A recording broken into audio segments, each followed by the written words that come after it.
بسم الله الرحمن الرحيم الحمد لله رب العالمين والصلاة والسلام على خير خلقه محمد وعلى آله وأصحابه أجمعين.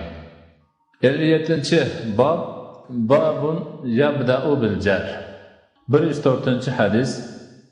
ابن عمر رضي الله عنه دام رواية قلنا كان قال رسول الله صلى الله عليه وسلم ما زال جبريل يوصيني بالجار حتى ظننت أنه سيورثه.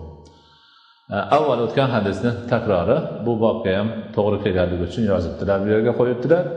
Jibril alayhissalom menga qo'shini haqida shunchalik vasiyatlar qilib tavsiyalar berdiki, hatto men uni ya'ni qo'shnimni menga merosga qilib qo'yarmikin degan xayolga borib qoldi.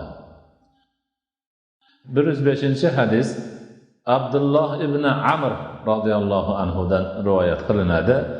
Annahu zubihat lahu shatun فجعل يقول لغلامه أهديت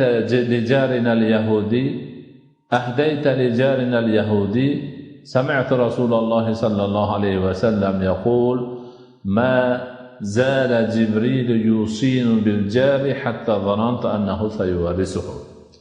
عبد الله ibn Amr ibn As radhiyallohu anhu o'ta taqvodor sahobilardan bo'lganlar. O'sha kishining uyida bir qo'y so'yilgan ekan.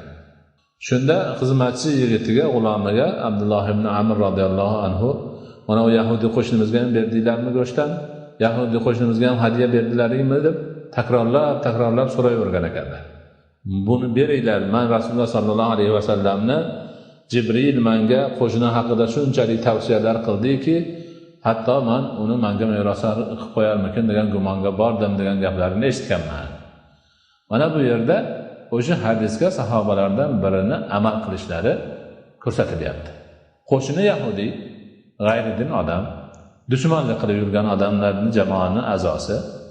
Lekin Rasulullohning hadisi qo'shni deganmi qo'shni? Yahudiymi, Nasroniymi, Majusiymi? Kim bo'lishidan qat'iy nazar qo'shni bilan yaxshi bo'lish. Mana bu yerda demak qo'y so'ysa go'shtidan berishga tavsiya qilyaptilar.